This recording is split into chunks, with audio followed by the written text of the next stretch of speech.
All right, one more crack at this demographics word.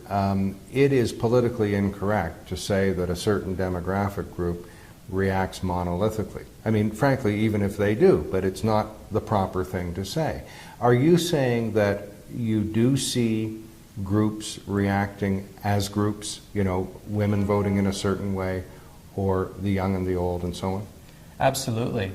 We profile the election results with the demographics, and we see very clear indicators of what types of people are voting for which parties. And sometimes those patterns are the same from riding to riding, nationwide or province to province. Sometimes there are local differentiators, local differences that there may be local reasons for that the local candidate and campaign team will understand. But certainly there are some clear patterns. And so it's important to be able to understand those, to say, here's an opportunity to work on building relationships with the community so that we can earn their vote. Now, those women that I've now mentioned 3 times are often living either in a family or with a man. Or sometimes with another woman. Right. But the point is, if you target a particular type of communication to a demographic group, there are others who may also receive that. What are the implications there? Well, that's a very important distinction to make, certainly within Canadian politics as opposed to the U.S. politics. In the U.S., you have household-level demographic databases, and you can really cater your communications, or supposedly cater your communications, to individuals because as long as you trust the information being correct, you have the information on people. The only way that we have information on individuals is if the candidates are already collecting that information and managing it. And it's very difficult for them to collect enough of that information to be able to cater their stuff individually in that way. So the demographics that we use, because we have privacy laws that prevent big organizations from selling massive amounts of data on individuals, we have to use the demographic information that's available to us, which is in chunks. So by dissemination area is the term used by Census Canada, or by postal code. So it's generalized.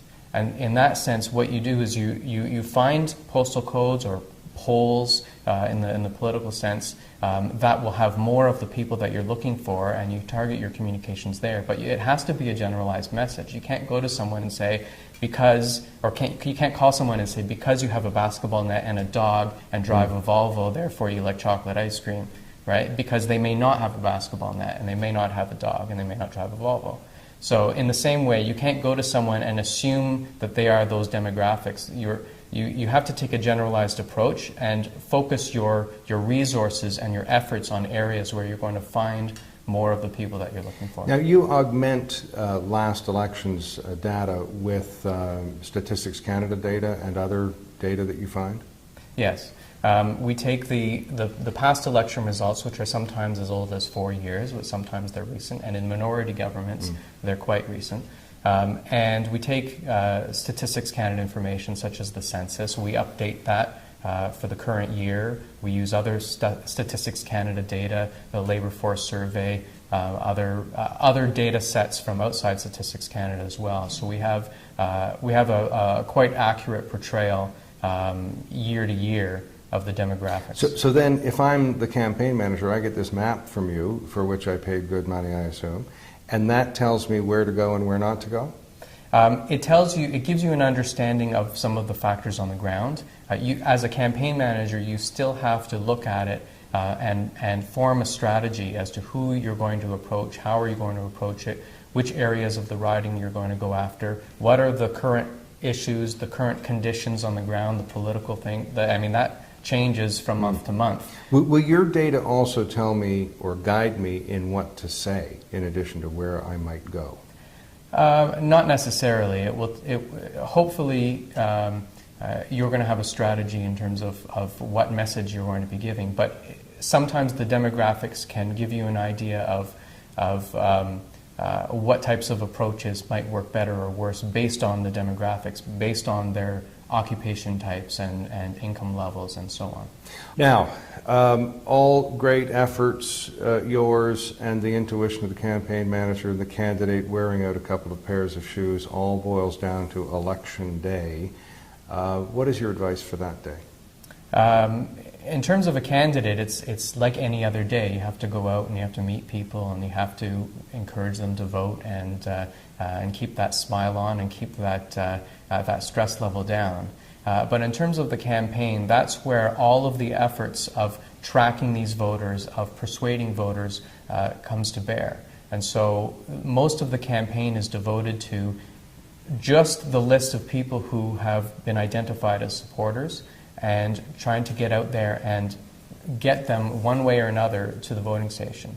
In an age where a third or up to a half of people aren't voting, it's more so important to be able to get them there, to drive them to the polls. And so you have to have a good list of who these people are.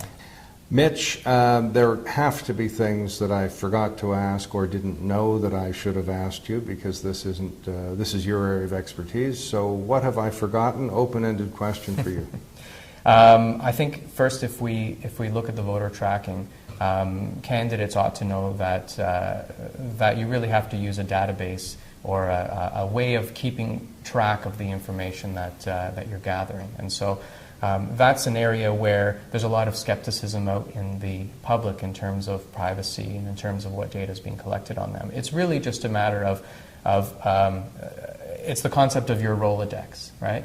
Anyone who is good at what they do will have a Rolodex of people who they've met, and this is essentially the same thing. Now, we have databases, the political parties have databases, I have database systems that will help people manage the affairs of the campaign in terms of the day-to-day, and gathering that information and plugging it in. It's critical that that be done because you can't use that list of voters, you can't use that list of supporters on election day if you haven't kept track of it. Well, you're obviously a master at this, and I appreciate it. You've made me and the people watching a little closer to a master of the art of campaigning. Thank you. Thank you.